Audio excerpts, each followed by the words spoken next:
창세기 23장 1절에서 20절. 사라가 127세를 살았으니 이것이 곧 사라가 누린 횟수라.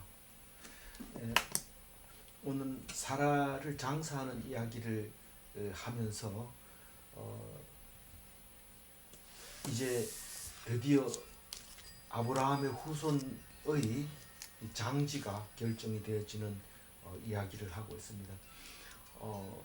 그냥 보통 사람은 아무데나 묻어버리고 잊어버리지만 아브라함은 그렇지 않고 장지를 분명하고 확실하게 자기 소유에서 아무도 주장하지 못하도록 그렇게 자리를 잡는 것을 오늘 이야기하고 있습니다. 우리는 그렇게 살고 있는지, 이 세상은 별거 아니다 그러고 그냥 화장하고 치워버리고 마는데 그게 옳은 건지 한번 생각해 보는 귀한 시간 되었으면 좋겠습니다. 어제는 그 하나님이 준비한 어린 양 제물, 얼핏 들으면 6월절에 요한복음 하고 있나 이런 생각이 들지만 그게 아니라 아브라함이 이삭을 바칠 때 그 어린 양 제물은 하나님이 준비하신다 그러면서 이삭을 데리고 가서 바칩니다. 분명히 하나님이 이삭을 바치라고 했고 또 이삭을 데리고 가면서 장작을 둘러매게 하면서 그렇게 갔지만은, 그러나 하나님이 어린 양을 준비할 것이다 라는 믿음을 아들에게 표현할 때에 우리는 도대체 아버지의 생각이 뭔지 알 수가 없을 수가 있습니다. 그래서 우리는 이것이 바로 예수님을 우리를 위해서 죽게 하신 하나님의 사랑입니다. 다시 말해서 아브라함이 이삭을 바치는 그 이야기를 곰곰이 생각해 보면 세상 사람들이 이해할 수 없는 관계, 그리고 세상 사람들이 생각할 수 없는 재물이지만 그러나 하나님은 그런 식으로 했다. 그게 언제 얘기냐? 2500년 전의 얘기다. 기원전 2500, 예수님 오기 전에 2500년 전. 그러고 난 이 아브라함이 이삭을 바치고 난 후에 2500년 뒤에 예수님이 오셨는데, 이게 만약에 아브라함의 이야기가 아니고 딴 사람 이야기인데 아브라함이 빌려왔다면 그 누군가가 메소포타미아에서도 예수님처럼 죽을 사람이 있었을 거란 말입니다. 근데 없다고요. 없다고. 그러면 무슨 뜻이냐면 우리는 예수님이 오셨다는 것이 말씀으로 이어져 와서 우리는 알게 되는 거지, 그 사람이 거기에 없었다는 얘기가 아니라 우리는 말씀으로 기록하고 또 기록하고 또 기록했기 때문에 우리한테 오는 겁니다. 다시 말해서 우리가 이렇게 말씀을 전하고 정리를 하고 나누고 방송을 하고 녹음을 하고 녹화를 하고 기록해서 하드디스크에 저장하고 이러는 것이 그게 영원한 말씀이라는 뜻이 되는 거죠. 그게 없다면 우리 당대에서 이야기가 끝나버립니다. 우리 당대에서 끝나는 말씀이 아니거든요. 마치 우리 애들이 신앙생활이 하지 않으니까, 신앙을 안 가지니까 우리 당대에서 믿는 것도 이제 끝났어. 교회도 이제 점점 줄어들고 예수 믿는 거는 우리 당대에서 끝나고 이제는 뒤에 후손들에게는 없어. 절대 아닙니다. 절대 아닙니다. 왜냐하면 내가 말씀을 전하고 가지고 기록하고 해놓은 거 그게 후손들에게 다 전달이 됩니다. 제가 구역 예배를 이제 여기 칠곡에서 드릴 때 그 어떤 권사님이 나중에는 칠곡에 안 살았지만 이제 그 얘기를 한 얘기가 있었는데, 자기 아버지가, 시아버지가 이제 장로님인데 돌아가셨어요. 뭐 평소에는 뭐 신앙생활 하는데 생활에 별로 관계가, 뭐 신앙생활에 대한 관계가 없었어요.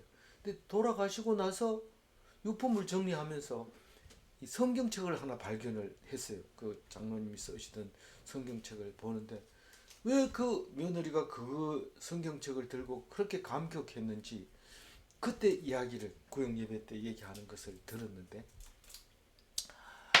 그 며느리는 그 성경책을 들고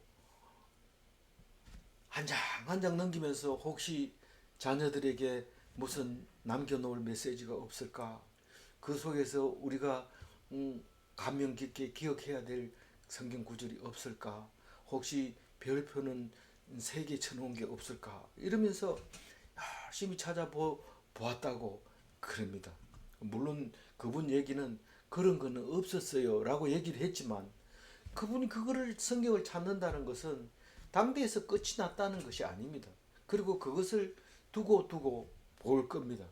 만약에 그거를 다른 책이나 마찬가지로 그냥 쓰레기통에 버리고 폐기해 버리는 게 아니라 그걸 함부로 못 버리게 되는 것을 알게 됩니다.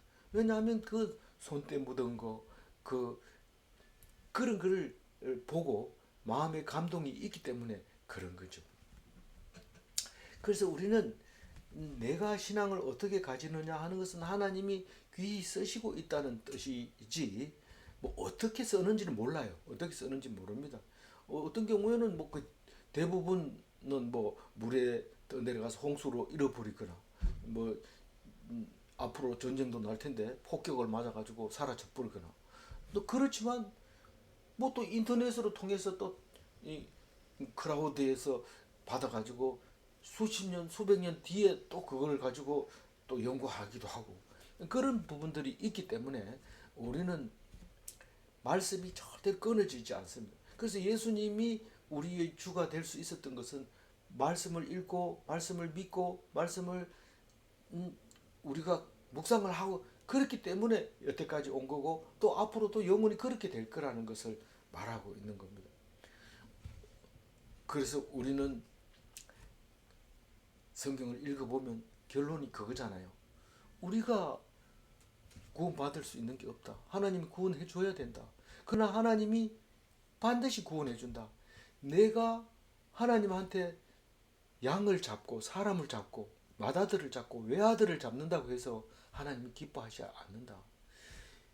하나님은 오직 내가 하나님이다 라는 것을 믿어주는 그 백성을 원하고, 하나님은 그 백성에게 반드시 죄를 용서해주고 용서를 빌면 용서를 해주고 그런 것입니다. 근데 내가 믿지도 안 하고 하나님 해주세요. 왜 안 해줍니까? 네가 나를 믿었나? 네가 나한테 해준 게 뭐 있냐? 소잡았잖아요. 헌금했잖아요. 봉사했잖아요. 안 됩니까? 믿어야 된다. 내가 원하는 것은 너희들이 나를 믿는 것이다. 그리고 나는 너희들에게 복을 주고 샬롬을 주고 영생을 주고 내가 할 건 그거다. 그러니까 그거는 네가 타치하지 말고 너는 오직 믿기만 해라. 그 얘기입니다. 그래서 우리는 믿음으로 의롭다고 하는 거지 재물을 많이 드린다고 해서 의로운 게 아닙니다. 그래서 그 아브라함의 믿음이 우리의 믿음이 되고, 그 아브라함의 순종이 우리의 순종이 되어서 말도 안 되는 이야기도 순종해야 됩니다. 내가 다른 건 다 해도 외아들은 안 됩니다. 이렇게 말하면 안 되는 거죠. 우리는 어떤 것인지 아브라함처럼 해야 아브라함의 후손이고 아브라함의 바다의 모래알 같은 후손이 되는 거죠, 우리가. 그래서 오늘 1절 읽어보면 아브라함의 아내 사라 이야기를 합니다. 사라가 이제 살 만큼 살았어요. 이제 죽을 때가 됐어요. 향년 127세. 127년을 살았어요. 우리는 지금 기대하건대 100살까지 살고 싶어 합니다. 좀 욕심이 많다 이러면서 욕할지 모르지만 지금 현재 그래요. 왜냐하면 95세, 96세 우리 형님, 형수들 막 있습니다. 그러니까 그보다 잘 먹고 잘 사는 사람은 더 오래 살 거 아닙니까? 약도 더 많이 발달됐잖아요. 그러면 그보다 최소한 아직 안 죽었으니까 그분들이 100살까지 살면 나도 100살까지 살 수 있는 기대 연령이 그렇다 이 말입니다. 근데 이 사라가 127세 많이 안 살았습니다. 이 사라는 왜 사라 얘기를 합니까? 어제 사라 얘기하려고 리브가 얘기하고 밀가 얘기하고 그랬어요. 밀가는 누구의 마누라라고 그랬어요? 나홀의 마누라. 나홀이 누구라고 그랬어요? 아브라함의 동생. 어디다 놔둔 게 하란에 놔두고 온 동생. 그 하란이 첩도 있었는데 르우마가 있었다. 그리고 밀가가 낳은 게 8명이고 르우마가 낳은 게 5명이고 그래서 13명의 자녀를 나홀이 낳았다. 그 얘기를 왜 합니까? 이제 사라 얘기도 좀 하고 싶어서 그런 거죠. 근데 리브가는 누구냐? 나홀의 손녀가 리브가입니다. 근데 정손녀가 레아가 라헬이 있었는데 그게 야곱의 아내였던 거죠. 그래서 아브라함의 아내, 이삭의 아내, 야곱의 아내 이 얘기를 오늘 생각해 볼 수 있도록 그렇게 어제부터 밀가 이야기를 하고 리브가 레아는 이제 앞으로 나오겠지만 그 리브가 오라버니 이름이 뭡니까? 레아와 라헬의 아버지 라반이잖아요. 야곱의 외삼촌. 그 얘기는 뒤에 나오게 하려고 이제 지금 미리 얘기한 건데 이 사라는 원래 이름이 사레였어요. 근데 아브라함보다 10살 적어요. 아브라함이 10살 많은데 아브라함이 사레의 이복 누이였어요. 아브람이었어 그때는. 아브람 사레였는데 사라와 아브라함으로 믿음이 인정받고 나서는 이름이 바뀌었어요. 우리도 이름이 바뀌어야 돼. 제가 뭐 영업 합성도로 가니까 바로 이름을 바꿔버려요. 쌤이라고 부르겠습니다. 그래서 이제 쌤이 됐어요, 제가. 그런데 이 사람들은 갈대아 우르에서 나왔어요. 메소포타미아에서 나왔죠. 거기는 그때 나올 때가 39살이었어요. 누가? 사라가 39살이었는데 하란에 와가지고 살다가 65세에 하란을 떠나서 가나안 땅으로 옵니다. 65세. 그러니까 한 6년 살았죠. 하란에 6년 살다가 그 아버지 데라하고 동생 나홀을 놔두고 그리고 하란이 낳은 롯을 데리고 옵니다. 하란이 낳은 게 누구라고 그랬어요? 롯 말고 리브 하란 말고 밀가가 그 롯의 동생이죠. 그래서 그 밀가는 삼촌한테 시집 갔고 자기는 이 아브라함 삼촌을 따라서 가나안 땅으로 오게 됩니다. 아버지가 없으니까 그렇게 이제 삼촌들한테 다 나누어서 이제 의지하게 되는 거죠. 그렇게 헤어지고 그 다음에 89세가 돼가지고 이삭을 잉태할 거다. 그리고 90세가 돼서 이삭을 낳습니다. 그리고 여기 사라하고는 관계없지만 125살이 되었을 때 사라가 데라가 죽었다는 소식을 듣게 됩니다. 하란에서 죽었다 이런 소식을 듣게 되는데 지금 몇 살에 죽는다고요? 127세. 하란에서 데라가 죽었다는 소리를 듣고 바로 2년 있다가 죽는데 데라는 사라하고 어떤 사이예요? 시아버지도 되지만 아버지도 되잖아요. 배다른 동생, 이복 동생이니까. 그렇죠? 예. 그래서 127세를 살고 죽었는데 이때 아브라함은 당연히 137세겠죠. 근데 아브라함은 언제 죽는다 그래요? 175세에 죽는다 그래요. 그러면 사라가 죽고 혼자 산 게 몇 년이에요? 60년 살. 무슨 소리예요? 지금 아브라함 사라가 죽을 때 137세니까 175세 몇 년이에요? 40년 살. 75에서 37을 빼면 30 네? 38이니까 약 40년이라. 38세. 그렇죠? 예, 38년 동안 삽니다.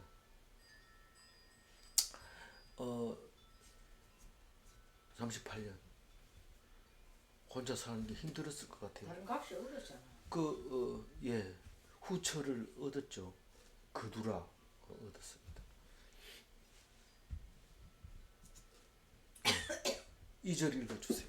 사라가 가나안 땅 헤브론 곧 기랏 아르바에서 죽음에 아브라함이 들어가서 사라를 위하여 슬퍼하며 애통하다가 이 사라와 아브라함이 살아온 그 가나안 땅은 이름이 참 여러 군데가 있지만 이 헤브론 땅만큼은 굉장히 이 이름이 오래 남아 있는 게 없어요. 또 동네가 많이 살았던 것 같아요. 그런데 성지순례는 글로 안 갑니다. 왜냐하면 예수님하고 관계가 없어서 그런지 몰라도 헤브론은 이야기가 구약 성경에서 그렇게 있는데 지금도 헤브론이 그대로 있는데 우리는 그런 데는 안 가더라고요. 유적도 많이 있어요. 그러니까 사라의 무덤, 아브라함의 무덤 그 다 만들어 놨는데 그걸 그쪽에서 개방 안 하면 못 갑니다. 그러니까 그런 곳인데 거기에는 그 헤브론 이름이 기랏 아르바 그리고 이게 여러 군데 나오지만 오래전에 생겼던 동네 그리고 이 누가 정복한 거예요? 갈렙이 이 산지를 내게 주소서 이러고 할 때 그때는 거인들이 살았던 그 헤브론입니다. 근데 이 헤브론 처음 나오는 거는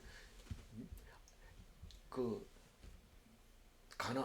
아브라함이 거기서 오래 살았는데 이름은 그렇게 여러 번 나오지 않고 한 번 나와요. 한 번 이 이야기 전에 한 번 나오는데 맨 처음에 갈대아 우르에서 나오잖아요. 그리고 하란 땅에 살잖아요. 몇 년 산다고 그랬어요, 하란에서?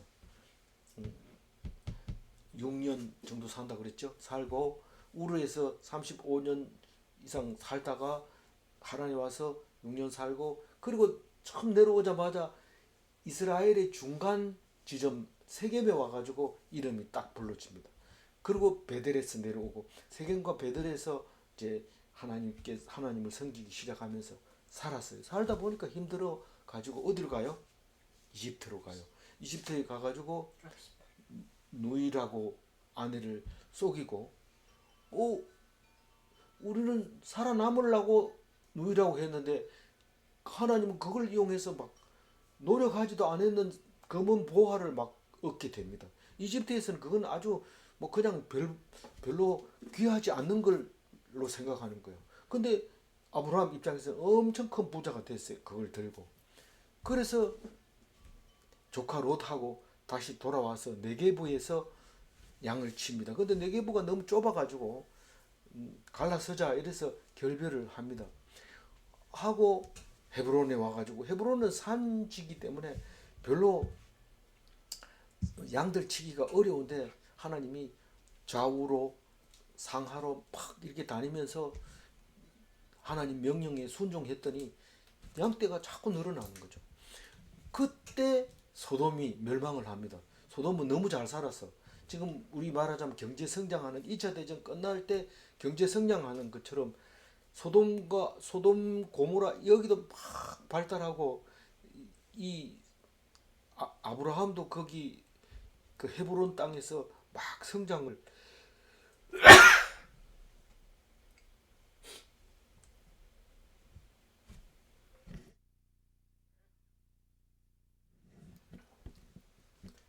성장을 했던 것 같아요. 그래서 어쨌거나 소돔은 그때 멸망을 해버립니다.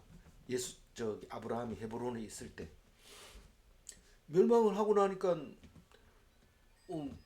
또 그 헤브론 땅이 그렇게 살기가 녹록지 않았어요. 그래서 다시 그랄 땅으로 갑니다. 그랄 땅으로 가서 또 아내를 루이라고 합니다. 그때 그 그랄 땅에 아비멜렉입니까? 멜기세덱입니까? 아비멜렉입니까?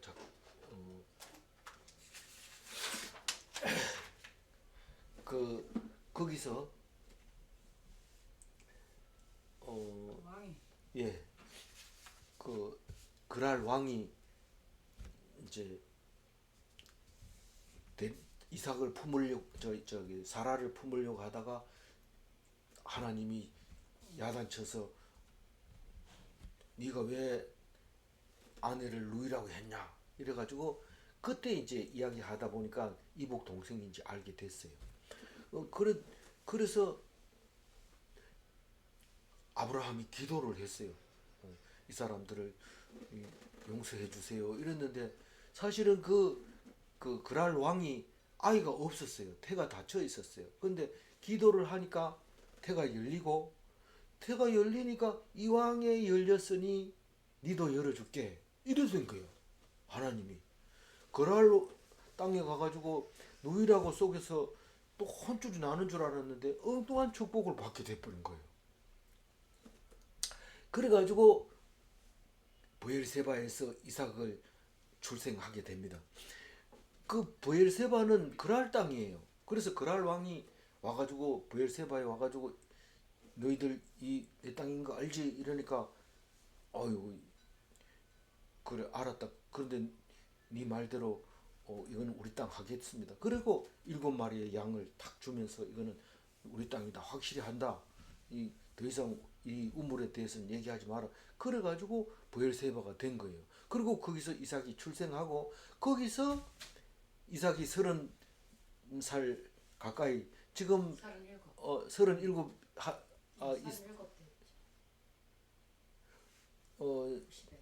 사라가 죽을 때 37이라고요? 예. 37에는 어디로 갔냐면 헤브론으로 갔고 37 되기 전에 이삭을 바치려고 사라가 살아 있을 때 이삭을 바치려고 어디 갔어요? 모레아 산으로 갔다가 왔어요. 브엘세바에서. 그리고 헤브론으로 언제 올라갔는지 모르지만 헤브론에서 사라가 죽은 걸 보니까 이삭을 바치고 나서 브엘세바에서 살았다 이랬는 거 보니까 1, 2년 살았는 게 아니고 3, 4년 살았는지 모르지만 그렇게 살고 헤브론으로 올라간 것 같아요. 그래서 헤브론에서 죽은 거예요. 그 헤브론 이름이 기랏 아르바다. 기랏 아르바라는 뜻은 아르바의 성읍 또는 내 성읍 이렇게 내 성읍이라고도 해석하기도 하고 아르바의 성읍이라고도 하고 이렇게 아르바가 넷이라는 뜻이니까 그렇게 된 거죠. 그런데 이 이야기는 다른 곳에도 많이 나오니까요. 어쨌든 제일 처음 사라가 여기서 이제 무덤이 이제 만들어지는 이야기입니다. 3절 읽어볼까요? 그 시신 앞에서 일어나 나가서 해족색에게 말하여 이르되 이 시신은 사람이 죽었는데 이걸 지금 묻을 데가 없으니까 일단 놔둡니다. 그리고 이제 가서 우리가 사람이 죽으면 장지부터 결정을 합니다. 사람 죽었다 이러면 장지가 어디입니까? 이거부터 물어보는데 제일 급한 게 장지고 그 다음에 이제 관 짜고 그 다음에 수의 만들어 입히고 바쁩니다. 상주들은 한참 바쁩니다. 3일장 해도 엄청 바쁜 거죠. 그래서 시신을 그냥 놔두고 그냥 헷족속에게 가서 말했는데 헷족속은 히타이트 족속이라 해가지고 이 지금 터키 족속을 히타이트 족속이라 했는데 14세기 기원전 14세기니까 여기 아수르가 일어나기 전 그 전의 제국입니다. 헷 제국이 망하면서 아수르 제국이 일어나면서 그렇게 돼 있었던 거죠. 그 헷 족속하고 애굽 족속들하고 많이 싸움이 일어나기도 하고 헷 족속하고 저기 이집트 족속하고 제일 많이 싸웠죠. 한 600년 제국을 다스렸으니까 꽤 오래 다스린 거죠. 그 히타이트 족속이 지금 말하자면 그 가나안 땅과 터키 쪽 그리고 이집트 입구까지 히타이트 족속이 통치를 하고 있을 때 이제 이 아브라함이 사라가 죽었으니까요. 그러니까 그 땅을 전부 차지하고 있으니까 그 사람들한테 장지를 얻어야 되죠. 4절 읽어볼까요? 나는 당신들 중에 나그네요 거류하는 자이니 당신들 중에서 내게 매장할 소유지를 주어 내가 나의 죽은 자를 내 앞에서 내어다가 장사하게 하시오. 그러니까 우리가 같이 이렇게 살다가 한 사람 죽으면 묻을 수 있도록 허락해 주시오. 우리는 나그네인데 나그네도 죽은 다음엔 갈지 못하잖아요. 그 어디든지 나그네의 장지는 있습니다. 나그네의 장지가 우리 선교사들 장지는 양화진에 있잖아요. 선교사들이 죽으면 와가지고 선교하러 왔다 죽으면 다 거기에 묻혀 있습니다. 다른데 함부로 못 묻습니다. 묻어주는데 지금 그 나그네로 살고 있는데 장지를 허락해 주세요라고 이제 가서 물어봅니다. 그러니까 나그네요 거류자이니 나그네로 왔다 갔다 하는 사람이지만 여기에 살고 있지 않습니까? 거류한다는 거죠. 언제 얼마나 오래 살지는 모르지만 거류한다는 거예요. 나그네는 분명히 이 땅의 고향이 아니고 이 땅의 주인이 아니라는 뜻으로 나그네라고 말하는 거고, 그리고 해족속들 중에 내가 살고 있으니까 매장지를 주세요 그렇게 얘기합니다. 그래서 내가 죽은 사람을 매장할 수 있게 해주세요. 그런데 매장지를 허락하면 그다음 매장하고 또 나그네가 고향으로 가버리면 또 임자 없는 묘가 돼버리고 그렇게 되겠죠. 그런데 아브라함은 그렇게 하지 안 합니다. 5절을 읽어볼까요? 헷 족속이 아브라함에게 대답하여 이르되 6절 읽어볼까요? 내 주여 들으소서. 당신은 우리 가운데 있는 하나님이 세우신 지도자이니 우리 묘실 중에서 좋은 것을 택하여 당신의 죽은 자를 장사하소서. 우리 중에서 자기의 묘실에 당신의 죽은 자 장사함을 금할 자가 없으리이다. 우리 옛날에 사람이 죽으면 뭐 그 동네 산, 그러니까 동네 산에다가 묘를 씁니다. 그래도 반대하는 사람이 있어요. 이거는 우리 집하고 방향이 같으니까 안 된다. 지금 여기다 못 쓰고 다른 데 쓰라. 뭐 이렇게 하고 묘 쓰려고 그러면 그가 들어눕기도 하고 그리고 동네 산이 아니면은 뭐 아는 사람이 있으면 그 허락을 맡아서 쓰게 하기도 하고 또 그런 거 또 가까운 사람인데 그 산은 또 그렇게 중요하지 않고 그러면 묘를 쓰라고 하기도 하고 이제 그렇죠. 그런데 세월이 가면서 사람이 많아지면서 그 묘 쓰는 게 그렇게 만만하게 허락을 안 해줍니다. 그리고 지금은 뭐 공동묘지라도 돈을 내고 묘를 쓰게 되죠. 근데 이때 당시에는 이제 사람들이 가서 얘기를 했는데 아브라함이 사람이 괜찮은 사람이었던 거죠. 지도자였던 거죠. 우리 가운데서 늘 지도자 역할을 하고 우리들에게 좋은 본이 된 그런 사람이니까 뭐 당신들 장사하는 건 우리가 말릴 이유가 없습니다. 뭐 땅도 많고 하니까 당신 좋은 데서 아무 데나 쓰세요 이 말입니다. 7절 읽어봅니다. 아브라함이 일어나 그 땅 주민 헷 족속을 향하여 몸을 굽히고 아브라함은 쓰라고 하니까 감사하다는 거죠. 그래서 엎드리는 거죠. 그리고 어쨌든 다른 데 안 가고 이 땅에서 장례를 치를 수 있다는 것에 대해서 굉장히 감사하는 뜻으로 몸을 굽히는데, 그러나 그걸로 끝나는 게 아니고 자기 주장을 하게 됩니다. 사실은 그 사람들이 거부하면은 못합니다. 그렇지만 예스 여기서 쓰라, 묘를 쓰라 그렇게 하니까 이제 한 단계 더 해봅니다. 되면 다행이고 안 되면 할 수 없는 거죠. 그러나 어쨌든 합니다. 8절 읽고 그들에게 말하여 이르되 나로 나의 죽은 자를 내 앞에서 내어다가 장사하게 하는 일이 당신들의 뜻일진데 내 말을 듣고 나를 위하여 소알의 아들 헤브론에게 구하여. 그러니까 그 당신들이 이 땅에다가 우리 죽은 자를 장사하게 해라 하는 게 당신들이 그거를 옳게 여기고 좋게 여기는데 당신의 뜻일진데 그러면 내 말 좀 들어주세요. 그러니까 내가 쓰고 싶은 대로 쓰라 했으니까 내 말을 좀 들어달라. 나는 소알의 아들 에브론 땅에다가 장례를 치르고 싶습니다. 그 말이죠. 소알의 아들 에브론에게 허락을 구합니다. 그 얘기합니다. 9절. 그가 그의 반머리에 있는 그의 막벨라 굴을 내게 주도록 하되 충분한 대가를 받고 그 굴을 내게 주어 당신들 중에서 매장할 소유주가 되게 하기를 원하노라 하매. 당신들 중에서 매장할 소유지가 되게 하라. 소유지로 아예 소유권을 아예 넘겨달라는 거예요. 그 밭에. 사실은 묘를 쓰면 그 밭은 뭐 밭으로 쓸 수도 없고 아무것도 못 씁니다. 그러다가 장사를 지으면 딴 사람도 갖다 묻을 수도 없습니다.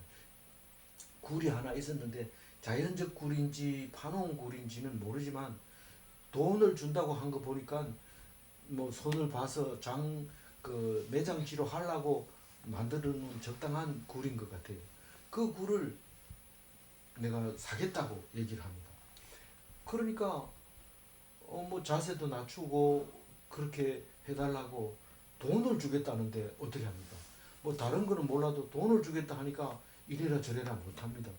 돈을 주겠다고 하면서 땅을 지정을 해서 난 여기다가 하고 싶은데 이 땅의 대가를 지불하게 해주세요 라고 얘기를 하는데 그 에브론 입장에서는 거절을 못합니다. 아무 데 쓰라 해놓고 어디 쓰겠다 하는데 에브론이 자기가 딱 걸려 붙잡힌 거니까 에브론이 함부로 말을 못합니다. 10절 읽어볼까요?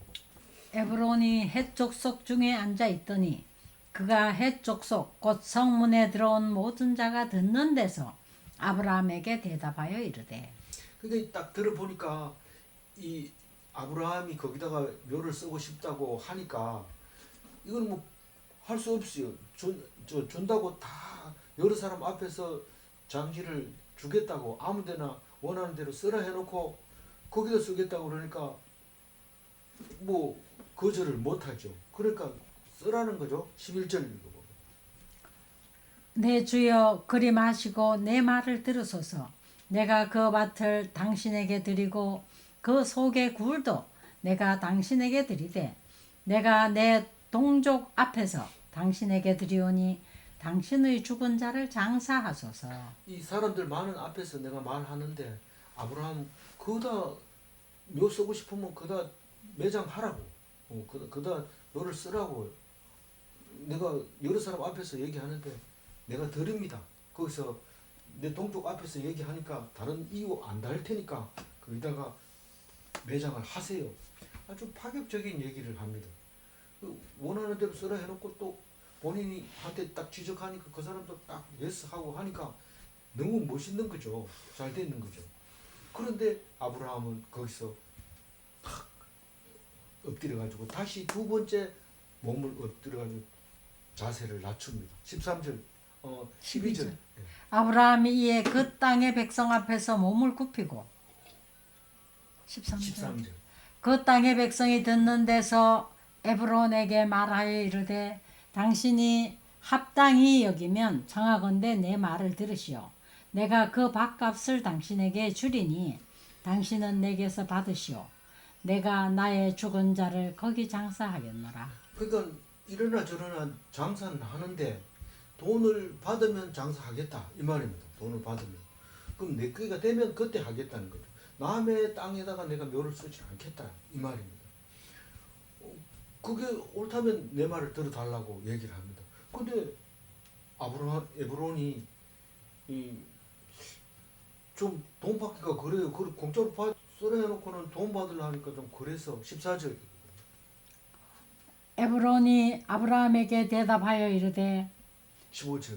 내 주여 내 말을 들으소서. 땅값은 은 400세겔이나 그것이 나와 당신 사이에 무슨 문제가 되리이까.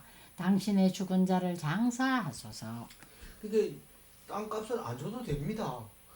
그때 자꾸 땅값을 준다 그러니까 땅값은 400세겔이지만은 안 줘도 됩니다. 그게 뭐 문제가 됩니까? 줄라면 주세요 이런 뜻도 들어 있어요. 그게 문제가 되겠습니까? 이 말은 줄라면 주세요 이런 뜻인데 아람 사람의 계산. 그게 400세겔이 돈 적은 게 아니에요. 그러니까 800데나리온인데 이 800데나리온은 일당 10만 원만 쳐도 8천만 원입니다. 돈이 그런 돈을 이지만은 그러나 뭐 그거 가지고 돈 얘기하지 마세요. 이런 얘기죠. 우리도 그런 식으로 거래를 많이 하죠. 우리가 어떻게 우리 지도자에게 땅값 받고 하겠습니까? 여러 사람 앞에서 내가 안 받는다고 얘기를 하는 거죠. 그러니까 꼭 주려면 400세겔이지만 그거 우리 안 받아도 됩니다. 이렇게 얘기합니다. 16절이요. 아브라함이 에브론의 말을 따라 에브론이 헷 족속이 듣는 데서 말한 대로 상인이 통용하는 은 400세겔을 따라 에브론에게 주었더니. 그러니까 아브라함의 귀에는 뭐 이게 문제가 되겠습니까? 무슨 뭐 저 안 줘도 괜찮잖아요. 뭐 내가 어떻게 돈 받아 이런 인사적인 칠해 뭐 그 칠해 이런 거 일절 귀에 안 들어옵니다. 아브라함은. 문제는 오직 이게 내 거냐 남의 거냐 그게 중요한 겁니다. 그래서 이 히브리인들 유대인들은 돈만큼은 확실하게 계산합니다. 이게 지금 미국의 월가 그 금융가를 손에 꽉 유대인이 잡고 있는 걸 보면 이 16절이 이해가 되는 거죠. 돈을 주고 받는 것에 분명합니다. 그래서 돈 얘기하면 유대인이고 은행 이러면 유대인입니다. 이 뱅크라고 하는 그 은행도 유대인이 다 만들어낸 거예요. 그만큼 이 계산이 빠르고 니꺼 내꺼가 확실합니다. 보통 일이 터지는 게 니꺼 내꺼 없이 그냥 빌려줬는 거 못 받는 거 이런 게 뭐예요. 그래서 재판하러 딱 가면 네가 진짜 빌려줬냐 이게 지금 굉장히 중요한 겁니다. 제일 먼저 진짜 빌려줬냐 이걸 물어보는데 유대인들은 그런 재판을 안 합니다. 뭐 그런 거 물어봅니까? 이 정서가 있으니까 이 정서대로 돈 내놔라 이거지. 뭐 본인이 예 아니요 인정하고 이런 거 없습니다. 그렇게 이 돈 문제만큼은 확실한 게 이 유대인들인데 지금도 그렇게 살고 있죠. 그러니까 사람들이 되게 미워하는 거예요. 히틀러도 미워하는 게 그것 때문에 미워했고 미국도 지금 나라의 모든 경제를 자기가 들고 있는데 지금 결국은 많은 그 트럼프가 전쟁을 일으킨 것에 대해서 반대하는 사람 중에 거의 99%가 네가 지금 유대인의 편들어 가지고 유대인들을 너무 과격하게 편들어서 이런 일이 생겼다고 그런 이야기를 주장을 하고 있을 정도인데 그거는 정치를 권력을 가진 사람들이 돈에 움직인다고 보면 그건 나쁘다고 얘기할 수 없고 할 수 없다는 이야기를 할 수밖에 없습니다. 그 사람들이 돈을 가지고 좌지우지하기 때문에 그럴 수밖에 없는 거죠. 그러니까 지금 전쟁은 겉으로 보기에는 나라의 강대국이 힘을 쓴다 이런데 강대국이 뭡니까? 돈이잖아요. 남은 뭐 몇천 원 쓰는데 이건 몇백만 원 써가지고 공격하는 거죠. 그러니까 돈으로 가지고 그냥 공격을 하는 거예요. 싸움하는 게 무슨 칼이 몇 개나 그게 중요한 게 아니고 칼 이게 돈인 거죠.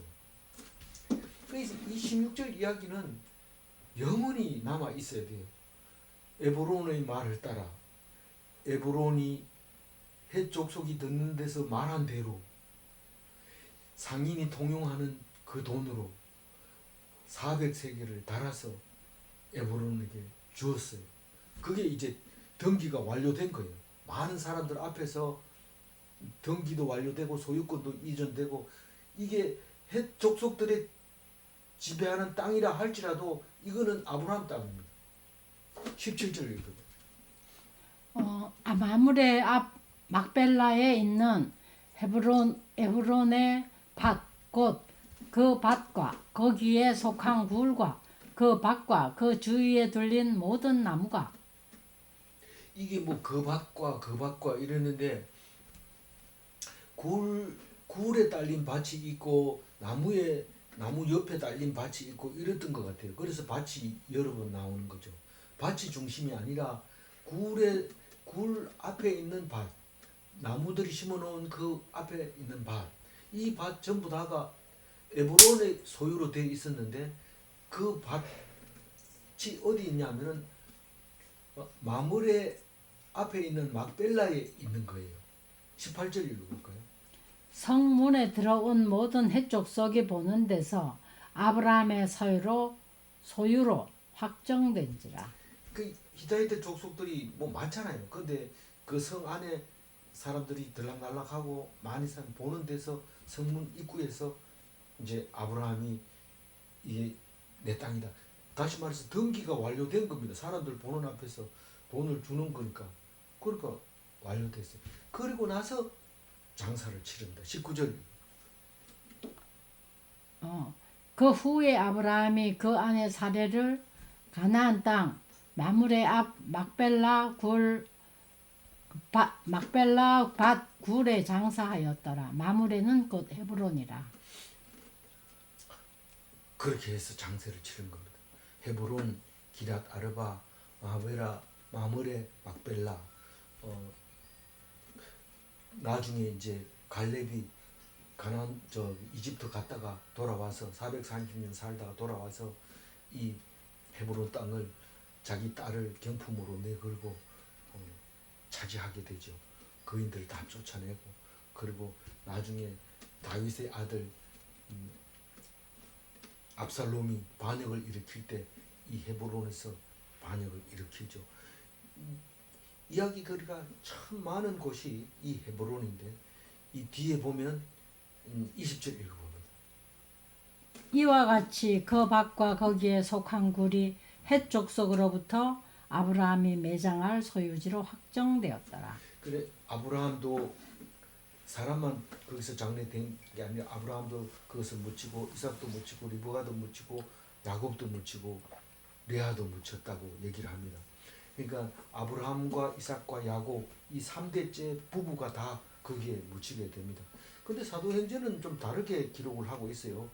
그 야곱의 뼈를 가지고 와서 이제 세겜에 묻었다 이렇게 얘기를 하는데, 또 그 요셉의 뼈는 세겜에 묻은 게 맞아요. 여호수아 24장에 보면 묻는 게 맞는데, 그 야곱의 와 레아가 거기 묻혔다는 그런 기록을 찾아보지 못하지만 거기 묻힌 걸로 돼 있고, 실제로 거기 헤브론에 가면 다른 전승을 가지고 이제 만들어 놓은 건데 3대째 묘가 다 있다고 하는데 절대로 안 보여준다는 거예요. 있다는 것만 하는 거지 보여주질 않는다는 거예요. 어떤 경우도. 그러니까 가서 볼 수도 없어요. 오늘 16절 다시 한번 읽고 마무리하겠습니다. 헤브론이 말을 16절 읽어봅니다. 아브라함이 헤브론의 말을 따라 에브론이 헷 족속이 듣는 데서 말한 대로 상인이 통용하는 은 400세겔을 따라 에브론에게 주었더니, 값을 지불하지 않으면 소유권이 없습니다. 세상에 공짜는 없습니다. 우리는 누가 준다고 그러면 막 따라가가지고 줄 서고 이럴 때 줄 딱 서고 들어가면 못 나옵니다. 공짜는 없습니다. 질문합니다. 무료라고 해도 값을 지불하지 않으면 받지 말아야 하는가? 이건 뭐 개인적인 제가 이제 질문입니다. 2번 정당한 값을 지불하고 확정을 받아야 내 것인가? 아멘 하세요. 정당한 값을 지불하고 확정을 받아야 내 것인가? 아멘 하세요. 아멘. 기도하겠습니다. 하나님 감사합니다. 오늘 아브라함을 통해서 우리가 세상 살아가면서 사람을 믿고 사람을 의지하고 그릇된 거래를 한 것을 부끄럽게 생각합니다. 오직 주님만 바라보고 주님이 주신 것만 내 것이라는 것을 기억하게 도와주옵소서. 주님, 거룩한 삶이 무엇인지, 하나님을 믿는 백성의 모습이 무엇인지 보여주게 하시고 구별되게 도와주시옵소서. 감사드리옵고 우리 주 예수 그리스도 이름으로 기도 올리옵나이다. 아멘. 아멘.